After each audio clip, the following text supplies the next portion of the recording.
बिस्मिल्लाहिर्रहमानिर्रहीम। This is आमना और आज का टॉपिक मोस्ट इम्पॉर्टेंट है। आज का टॉपिक स्टार्ट करने से पहले मैं आपके साथ शेयर करूँगी एक अच्छी बात। आज की अच्छी बात ये है कि हमें अपनी प्रॉब्लम्स को एज अ प्रॉब्लम नहीं लेना चाहिए, एज एन अपॉर्चुनिटी लेना चाहिए। पाक सल्लल्लाहु अलैहि वसल्लम ने अपनी सारी प्रॉब्लम्स को एज एन अपॉर्चुनिटी ही लिया। अगर मैं आजकल की सिचुएशन की बात करूं तो आजकल एक कोरोना की सिचुएशन है। अगर हम इसे एज अ प्रॉब्लम लेंगे तो ज़िंदगी बहुत मुश्किल हो जाएगी गुजारना।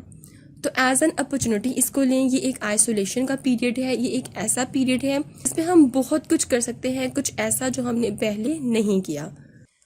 तो अपॉर्चुनिटीज़ हमेशा नहीं आती, हमें अपॉर्चुनिटीज़ को अटेन करना पड़ता है। तो अब स्ट्रेट अवे अपने टॉपिक पे आते हैं। Important terminologies. यहाँ पर मेरे पास कुछ क्वेश्चंस हैं, कुछ टर्मिनोलॉजीज हैं जो सीएसएस की तैयारी के दौरान हमें बहुत दफ़ा फेस करने पड़ते हैं। चाहे हम इकोनॉमी का कोई आर्टिकल पढ़ रहे हों, चाहे ट्रेड से रेलिवेंट पढ़ रहे हों, चाहे कुछ भी पढ़ रहे हों, बट ये कुछ ऐसे टर्म्स हैं जो हमें बहुत दफ़ा देखनी पड़ेंगी। तो ये स्पेशल वीडियो बिगिनर्स के लिए। ट्रेड से रेलिवेंट कुछ क्वेश्चंस लाइक टैरिफ क्या होता है, free trade agreement, trade bloc, SAFTA, NAFTA, sales tax, income tax, trade deficit, balance of trade, export import. Good questions, right? So let's get to it. But no falling asleep, आज कोई भी नहीं सोएगा। आज का lecture बहुत important है। सब questions में से कुछ क्वेश्चंस मैं आज क्लियर कर दूंगी, लेकिन कुछ क्वेश्चंस पार्ट 2 में क्लियर करूंगी, क्योंकि अगर एक ही वीडियो में सारे टर्मिनोलॉजीज को डिस्कस करूंगी तो वीडियो बहुत लंबी हो जाएगी। First question is tariff. Tariff क्या होता है? सिंपलेस्ट वर्ड में टैरिफ को अगर मैं एक्सप्लेन करूं, tariff is a tax on import. कोई भी चीज, कोई भी मुल्क इंपोर्ट करता है तो उस पर आपको टैरिफ पे करना पड़ता है, मीन्स आपको टैक्स पे करना पड़ता है, ठीक है? या फिर ड्यूटीज ऑन इम्पोर्ट एक्सपोर्ट, या फिर कोई भी चीज आप इम्पोर्ट एक्सपोर्ट करते हो आपको उस पर ड्यूटीज देनी पड़ती हैं। ड्यूटीज भी क्या होता है? पैसे होते हैं, टैक्स होता है। या फिर चार्जेस ऑन इम्पोर्ट एक्सपोर्ट, या फिर कोई भी चीज इम्पोर्ट एक्सपोर्ट करते हो आपको उस पर चार्जेस मतलब कि पैसे देने पड़ते हैं। अगर मैं सिर्फ एक सिंगल वर्ड यूज करूं टैरिफ को डिफाइन करने के लिए, तो टैरिफ बेसिकली क्या है? टैक्स है, ठीक? यहाँ पे मेरे पास डेफिनेशन लिखी हुई है टैरिफ की। Required charges on goods pass between one state to another state. अगर कोई भी चीज एक स्टेट से दूसरी स्टेट में जाएगी तो उस पर आपको चार्जेस पे करने पड़ेंगे, आपको उस पर टैक्स देना पड़ेगा। For example 20% tariff on automobile imports. यहाँ पे मैं सपोज करती हूँ कि पाकिस्तान ने एक गाड़ी इम्पोर्ट करनी है अमेरिका से। अब अमेरिका में उस गाड़ी की जो कीमत है वो है 20 लाख। अब पाकिस्तान अमेरिका को 20 लाख देगा और वो गाड़ी अपने मुल्क में ले आएगा। उसके अलावा पाकिस्तान को 20% टैरिफ भी देना पड़ेगा अमेरिका को, मींस उस गाड़ी पे टैक्स देना पड़ेगा। जब भी आप इंपोर्ट करते हो आपको उस पर टैक्स देना पड़ता है। अब यहाँ पे एग्जाम्पल है मेरे पास कंट्री ए और कंट्री बी की। ये मेरे पास एक पेन है। फर्ज करें कि इस पेन की जो कीमत है वो कंट्री ए में है $1, जस्ट $1 कंट्री ए में। कंट्री बी में जब इस पेन को इंपोर्ट किया गया तो इसकी कीमत कितनी हो गई? $9 का ये हो गया। अब ऐसा क्या हुआ कि जो कंट्री ए में $1 का है वो $9 कंट्री बी में जाकर हो गया जब वो इंपोर्ट हुआ है? वजह ये है कि इस पे टैरिफ लगा है। अब जब आप इस पेन को ए कंट्री से कंट्री बी में इंपोर्ट करोगे तो आप ₹1 तो इसकी कीमत दोगे, उसके साथ इंपोर्ट करने पे आपको $8 टैक्स पे करना है।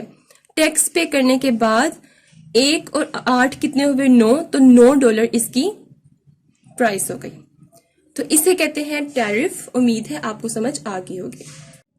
What is free trade? अब फ्री ट्रेड बेसिकली क्या होता है? Trading of goods and services between 2 or more states without tariff और टैक्स। अब इस किस्म की ट्रेड होती है जिसमें एक मुल्क से दूसरे मुल्क चीज़ें ट्रांसफर तो होती हैं, इंपोर्ट होती हैं, लेकिन वहाँ पे टैक्स टैरिफ कुछ भी नहीं इम्पोज होता। इसे कहते हैं फ्री ट्रेड। अब फ्री ट्रेड एग्रीमेंट क्या होता है? फ्री ट्रेड उस वक्त ही होती है जब फ्री ट्रेड एग्रीमेंट साइन किया हो। So free trade agreement is a multi national agreement according to international law between cooperating countries without tariff और tariff concession to form trade area. इसको समझाने के लिए मैं आपको एक एग्जांपल देती हूँ। यहाँ पे मैंने लिखा है कोऑपरेटिंग कंट्रीज। कोऑपरेटिंग कंट्रीज वो होती हैं जिनके ताल्लुकात बहुत अच्छे होते हैं, जैसे कि पाकिस्तान और इंडिया के ताल्लुकात कैसे हैं, अच्छे नहीं हैं, ठीक है। सो ये कोऑपरेटिंग कंट्रीज में नहीं आएंगी। अगर पाकिस्तान और चाइना की बात करूं, पाकिस्तान और सऊदी अरेबिया की बात करूं, तो इनके ताल्लुकात अच्छे हैं। अब पाकिस्तान और चाइना की बात करते हैं। ये मैं आपको सिर्फ एक एग्जाम्पल दे रही हूँ। फर्ज करें कि पाकिस्तान ने चाइना से कोई भी ट्रेड करनी है, कोई भी चीज़ इंपोर्ट एक्सपोर्ट करनी है, तो इनके ताल्लुकात अच्छे हैं। तो पाकिस्तान और चाइना कहते हैं कि हम ऐसा करते हैं कि हम फ्री ट्रेड एग्रीमेंट कर लेते हैं। फ्री ट्रेड एग्रीमेंट जब हो जाता है तो दोनों ममालिक के पास फ्री ट्रेड एग्रीमेंट सर्टिफिकेट होना ज़रूरी है। अब इस फ्री ट्रेड एग्रीमेंट का फ़ायदा ये होगा कि पाकिस्तान ने अगर कोई चीज़ इंपोर्ट करनी है चाइना से, तो दोनों ममालिक बैठकर ये डिसाइड करेंगे कि टैरिफ कितना कम किया जाए। मतलब अगर 20% टैक्स इम्पोज हो रहा है, 20% ड्यूटी लग रही है, तो दोनों ममालिक ये बैठ के डिसाइड करेंगे कि हम ऐसा करते हैं, थोड़ी सी टैरिफ कंसेशन दे देते हैं एक दूसरे को। मतलब 10% में से 5% का रिलीफ दे देते हैं और 5% टैक्स इम्पोज कर देते हैं। मीन्स टैक्स कम कर देंगी, या फिर वो टैरिफ खत्म कर देंगी, मीन्स टैक्स बिल्कुल खत्म कर देंगी। जब भी कोई मुल्क ट्रेड करता है, कोई चीज़ इंपोर्ट या एक्सपोर्ट करता है, तो उसे इस बात का ख्याल रखना है कि जौन सा प्रोडक्ट हम अपनी मुल्क में इंपोर्ट कर रहे हैं, क्या उससे हमारे मुल्क की इंडस्ट्रीज और फैक्ट्रीज इफेक्ट तो नहीं हो रही। मिसाल के तौर पर ये एक डेयरी इंडस्ट्री है, ये कंपनी है पाकिस्तान में, ये मक्खन, चीज़, दूध, ये सब मतलब के पाकिस्तान में सेल करती है। अब श्रीलंका ने पाकिस्तान को ऑफर की, ये एक एग्जांपल है, ये मैंने जस्ट सपोज की है। श्रीलंका ने पाकिस्तान को ऑफर की कि हम आपको डेयरी प्रोडक्ट्स मतलब दूध, चीज़, बटर वगैरह आपको एक्सपोर्ट करेंगे। अब पाकिस्तान के जो प्राइम मिनिस्टर हैं उनको इस बात का ख्याल रखना है कि अगर हम इनसे ले लेते हैं तो क्या हमारी अपने मुल्क की जो इंडस्ट्री है दूध की, क्या वो खसारे में तो नहीं चली जाएगी। समटाइम ऐसा भी हो सकता है कि अगर आप ठीक है इनके साथ एग्रीमेंट साइन कर लें श्रीलंका के साथ, और ये जो हमें प्रोडक्ट देंगे वो चीप भी होगा, like cheap in price and as well as quality में अच्छा भी होगा, तो हमारे पाकिस्तान की जो आवाम होगी वो इसको प्रेफर करेगी, इसको प्रेफर नहीं करेगी। सो अगर इसके लिए डिमांड ज़्यादा होगी तो हमें इंपोर्ट ज़्यादा करनी पड़ेगी, और हमारे अपने मुल्क की जो डेयरी प्रोडक्ट्स होंगी वो वैल्यूलेस हो जाएंगी। तो कोई भी चीज़ इंपोर्ट करनी है तो किसी मुल्क को इस बात का ख्याल रखना चाहिए। देन ट्रेड ब्लॉक क्या होता है? Agreement made governments to reduce trade barriers. Trade bloc होता है कि मतलब कुछ कंट्रीज मिलके फ्री ट्रेड स्टार्ट कर देती हैं और उनका एक ट्रेड ब्लॉक बन जाता है। कैसे? इसको एक एग्जांपल से मैं आपको समझाती हूँ। देखिए, EU यूरोपियन यूनियन, तकरीबन यूरोपियन यूनियन में 27 कंट्रीज हैं, उनका एक ट्रेड ब्लॉक बना हुआ है। ट्रेड ब्लॉक कैसे? कि जो 27 कंट्रीज यूरोपियन यूनियन में हैं उन्होंने ये डिसाइड किया हुआ है कि हम एक दूसरे के साथ फ्री ट्रेड करेंगे, ठीक है। कोई भी चीज़ इंपोर्ट एक्सपोर्ट होगी, हम उस पर कोई टैरिफ, कोई टैक्स, कोई ड्यूटी इम्पोज नहीं करेंगे। तो इस तरह यूरोपियन यूनियन क्या है? एक ट्रेड ब्लॉक है, ठीक है। अब ट्रेड ब्लॉक क्यों बनाया जाता है? ताकि कोई भी जो बैरियर आ रहा है ट्रेड में वो ख़त्म किया जा सके, जिस हद तक हो सके ट्रेड को प्रमोट किया जा सके। EU के अलावा US, मैक्सिको और कनाडा का भी एक ट्रेड ब्लॉक बना हुआ है, और इनमें भी क्या होता है कि एक फ्री ट्रेड एनहेंस होती है। What is SAFTA? South Asian free trade area. जहां पर साउथ एशिया का नाम आएगा आपने फौरन से रिकॉल करना है कि साउथ एशिया में कौन कौन सी कंट्रीज हैं। Bangladesh, Bhutan, India, Pakistan, Afghanistan, Nepal, Maldives and Sri Lanka. ये 8 ममालिक हैं जो साउथ एशिया में कंसिडर किए जाते हैं। अब साफ्टा एक एग्रीमेंट था जो कब किया गया? जनवरी 1, 2004 में किया गया। कहाँ पर किया गया था? इस्लामाबाद, पाकिस्तान में ये हुआ था। Developing countries bring down tariff, और इसमें ये डिसाइड किया गया कि जितनी भी डेवलपिंग कंट्रीज हैं लाइक पाकिस्तान, अफगानिस्तान, बांग्लादेश, जो मैंने आपको ऑलरेडी सब अभी अभी रिकॉल करवाई हैं, वो सब अपने जो टैरिफ हैं उनको नीचे लेकर आएंगी, मतलब अपने टैरिफ कम करेंगी। टैरिफ क्यों कम करेंगी? ताकि ट्रेड ज्यादा से ज्यादा हो। जब मैंने आपको सार्क का लेक्चर दिया था तब मैंने आपको बताया था कि ये जो साउथ एशियन कंट्रीज हैं या जो सार्क मेंबर्स कंट्रीज हैं उनमें जो ट्रेड है वो जस्ट 5% है। तो इस एग्रीमेंट का मेन जो पर्पस था वो ये था कि आप टैरिफ कम करो, कोशिश करो कि फ्री ट्रेड हो, जिसकी वजह से क्या हो कि ज्यादा से ज्यादा ट्रेड हो सके। तो ये agreement 12th Sumit of SAARC की 12th सुमिट मतलब मीटिंग में हुआ था। और साफ्टा का जो मेन पर्पस था वो बेसिकली क्या था? एनहेंस फेयर कंपटीशन, मतलब कि जो ममालिक हैं डेवलपिंग कंट्रीज हैं इनमें एक फेयर कंपटीशन हो, म्यूचुअल ट्रेड को जितना हो सकता है इंक्रीज किया जाए, रिड्यूस ट्रेड बैरियर, कोई भी बैरियर जो ट्रेड में है उसको खत्म किया जाए, इक्विटेबल बेनिफिट, और दोनों के मतलब कि अगर दो स्टेट्स आपस में ट्रेड कर रही हैं तो दोनों के बेनिफिट को मद्देनजर रखा जाए। तो ये है साफ्टा। तो साफ्टा बेसिकली क्या है? एक एग्रीमेंट है। देन नाफ्टा क्या होता है? North American free trade agreement. ये एक एग्रीमेंट है जो कब हुआ था? जनवरी 1 1994 में हुआ था। अब नॉर्थ अमेरिका यहाँ पर यूज क्यों हुआ है? क्योंकि ये एग्रीमेंट ऐसी कंट्रीज में है जो कि नॉर्थ अमेरिका में है, लाइक कनाडा, मैक्सिको और यूएस। इनका एक ट्रेड ब्लॉक है जिन्होंने एक एग्रीमेंट किया और एग्रीमेंट का नाम क्या है? नाफ्टा। अब इस एग्रीमेंट के अकॉर्डिंग कि हम जो भी ट्रेड करेंगे आपस में, इन तीनों ने कहा हम आपस में जो भी ट्रेड करेंगे कोई टैरिफ इम्पोज नहीं होगा, ओपन ट्रेड और ओपन ट्रेड होगी, मतलब कोई पैसा नहीं लगेगा, कोई टैक्स इम्पोज नहीं होगा। हम जितनी मर्जी ट्रेड करें, इंपोर्ट एक्सपोर्ट करें एक दूसरे के साथ, लेकिन किसी किस्म का टैरिफ इम्पोज नहीं होगा। किसने डिसाइड किया था? इन 3 स्टेट्स ने, जो नॉर्थ अमेरिकन स्टेट्स हैं, इन्होंने ये एग्रीमेंट साइन करते हुए ये डिसाइड किया। अब आजकल ट्रम्प जो उनसे वो चाह रहे हैं कि नाफ्टा खत्म हो जाए, नाफ्टा को चेंज कर दिया जाए। सो क्या इसका फ्यूचर है वो मैं आपको एक अलग से एक वीडियो में अपलोड करके सब समझा दूंगी। तो इन दोनों का एक दफा कंपैरिजन देख लें। साफ्टा में इन्होंने क्या कहा था? ब्रिंग डाउन टैरिफ कम किया जाए, और नाफ्टा में उन्होंने क्या कहा है कि कोई टैरिफ नहीं लगेगा। So hope you get it. What is sale tax? आगे जाने से पहले मैं आपसे एक क्वेश्चन करूंगी कि क्या आप सब भी सेल टैक्स पे करते हैं गवर्नमेंट को? यहाँ पे वीडियो पॉज करें और पहले मुझे कमेंट में आंसर करें, क्योंकि अगर आप वीडियो पूरी देख लेंगे फिर आपको पता चल जाएगा कि आप पे करते हैं कि नहीं करते। वेल, अब आपको सेल्स टैक्स क्या होता है ये एक एग्जांपल के थ्रू समझाती हूँ। फर्ज करें कि मैं शॉपिंग करने गई हूँ किसी भी मॉल में, वहां पे मुझे एक शर्ट पसंद आई है, एक बुक मैंने ली है और एक लिपस्टिक, ठीक है। अब शर्ट है $100 की और बुक है $50 एंड लिपस्टिक $10। अगर मैं इन तीनों को कंबाइन कर दूं तो $160 बन गए। तो मैंने शॉपकीपर को $160 दिए और ये चीजें लेके आना चाहिए, लेकिन उसने मुझे रोका और उसने कहा कि आपका टैक्स भी बनता है 6.55%, आप अभी टैक्स पे करें, और ये जो 6.55% है ये आपका सेल्स टैक्स है।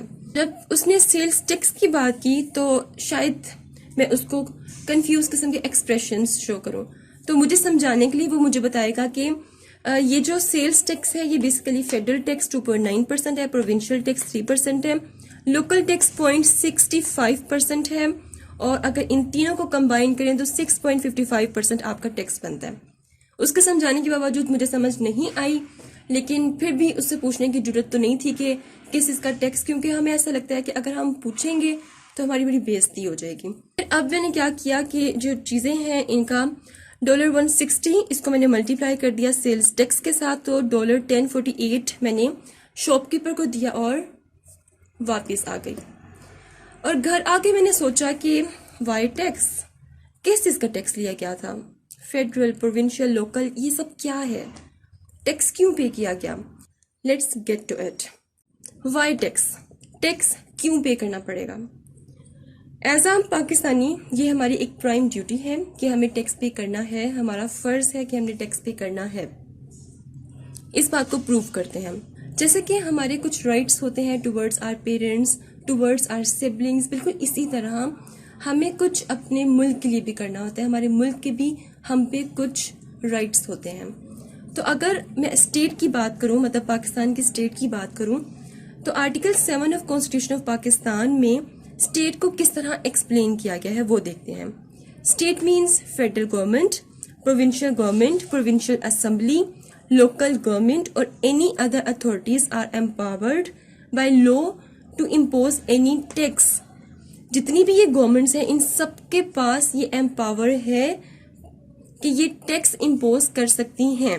अब फेडरल गवर्नमेंट किसे कहते हैं?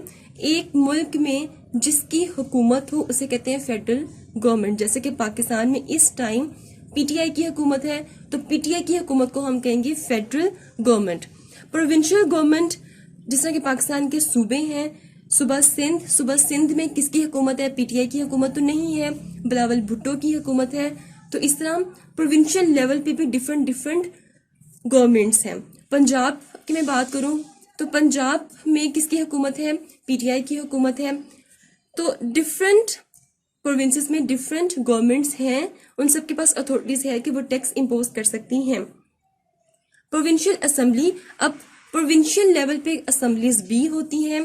देन लोकल गवर्नमेंट किसे कहते हैं? कि एक सिटी की गवर्नमेंट को लोकल गवर्नमेंट कहते हैं। जैसे कि चेयरमैन, एक सिटी का चेयरमैन, एक सिटी का काउंसलर, ये सब लोकल गवर्नमेंट्स में आते हैं और इन सबके पास ये राइट्स होता है कि ये टैक्स इम्पोज कर सकते हैं। Article 77 of constitution of Pakistan क्या कहता है? कि टैक्स इम्पोज करना सिर्फ और सिर्फ पार्लियामेंट की रिस्पॉन्सिबिलिटी है, कोई भी आके टैक्स इम्पोज नहीं कर सकता। पार्लियामेंट में कौन होता है? पार्लियामेंट में प्रेसिडेंट, नेशनल असेंबली और सेनेट। ठीक है, पार्लियामेंट इन तीनों पे कंसिस्ट करता है। अब पार्लियामेंट के according article 77 of constitution of Pakistan क्या कहता है वो देखते हैं। मैं फिर से आपको रिपीट कर रही हूं कि टैक्स सिर्फ और सिर्फ पार्लियामेंट ही इम्पोज कर सकती है। आए रोज हम टीवी पे देखते हैं कि पार्लियामेंट का इजलास हो रहा है। पार्लियामेंट में कौन कौन बैठा होता है? पीटीआई की हुकूमत भी होती है, नवाज शरीफ की हुकूमत भी होती है, भुट्टो की हुकूमत भी होती है। इसके अलावा जितने भी हमारे रिप्रेजेंटेटिव्स होते हैं वो सब वहाँ पे बैठे होते हैं, जिनको हमने सिलेक्ट किया होता है, और सब डिसाइड करके और फिर टैक्स कितना इम्पोज करना है वो सब हमें बताते हैं। सो पार्लियामेंट के बारे में क्या कहा गया आर्टिकल 77 में? No tax shall be levied for the purpose of federation except by the authority of parliament. किसी के पास इतनी अथॉरिटी नहीं है कि वो टैक्स इम्पोज कर सके या टैक्स के बारे में नया लॉ बना सके पार्लियामेंट के अलावा। जब भी कोई नई हुकूमत आती है, वो जब भी टैक्स लगाती है तो वो टैक्स किस तरह डिसाइड करती है? उसको कैसे पता चलेगा कि मुझे इतने टैक्स लगाने चाहिए? देखिए, जब हर साल एक बजट आता है और बजट में एक गवर्नमेंट क्या देखती है? अपनी इनकम देखती है और अपने एक्सपेंडिचर्स देखती है। पाकिस्तान का मसला क्या है? पाकिस्तान का मसला ये है कि हमारे एक्सपेंडिचर्स ज्यादा है, हमारे पास इनकम कम है। और गवर्नमेंट के पास इनकम का जो सबसे बड़ा सोर्स होता है वो क्या होता है? वो होता है टैक्स। पार्लियामेंट को एक अथॉरिटी ये भी दी गई है कि article 165 of constitution of Pakistan ने ये कहा है कि पार्लियामेंट ये भी डिसाइड करेगी कि किस पर्सन की कितनी इनकम के अकॉर्डिंग उस पर टैक्स इम्पोज होगा।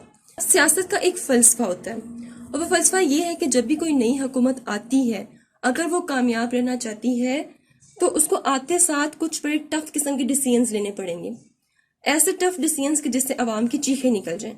जैसे कि पीटीआई ने आते साथ इतनी महंगाई की तो बस सब मतलब रोने वाले हो गए कि इतनी महंगाई, 10% इन्फ्लेशन हुई है पीटीआई की गवर्नमेंट के आने से। तो कहते हैं कि जब भी कोई नई गवर्नमेंट आती है, आते साथ कुछ टफ डिसीजंस ले, क्योंकि जैसे ही गवर्नमेंट आती है लोग उनके खिलाफ नहीं बोलते। क्यों? क्योंकि लोग खुद ही उनको आगे लेके आते हैं। लोग एक दूसरे को ये कह के चुप करवाते हैं कि अभी तो इनका स्टार्ट है, आगे देखते हैं, आगे देखते हैं। तो अगर स्टार्ट में एक गवर्नमेंट टफ डिसीजंस लेती है, दूसरे साल में क्या होता है कि गवर्नमेंट को अपनी डायरेक्शन समझ आ जाती है, और तीसरे, चौथे, पांचवें साल में क्या होता है कि फल खाने का टाइम होता है। जो गवर्नमेंट है वो खुद भी फल खाती है और अपनी आवाम को भी खिलाती है। तो ये नहीं पता कि पीटीआई ने जो आते साथ आवाम की चीखें निकाली, इतनी महंगाई करवा कर, इतने टैक्स इम्पोज करके, अब पता नहीं ये वाकई ही सियासत का फलसफा है या उनको समझ नहीं आ रही है। वो तो अब 5 सालों के बाद ही पता चलेगा। टैक्स 3 लेवल पे कलेक्ट किए जाते हैं। फेडरल लेवल पे, प्रोविंशियल लेवल पे और लोकल लेवल पे। अब जो टैक्स आपसे फेडरल गवर्नमेंट कलेक्ट करती है उसे कहते हैं फेडरल टैक्सेस। जो टैक्स आपसे प्रोविंशियल गवर्नमेंट कलेक्ट करती है उसे कहते हैं प्रोविंशियल टैक्सेस। और जो लोकल गवर्नमेंट आपसे टैक्स कलेक्ट करती है उसे कहते हैं लोकल टैक्सेस। फेडरल गवर्नमेंट जो टैक्स कलेक्ट करती है उसमें सेल्स टैक्स आता है, इनकम टैक्स आता है, custom duty and exercise duty. ये सब टैक्स फेडरल गवर्नमेंट कलेक्ट करती है।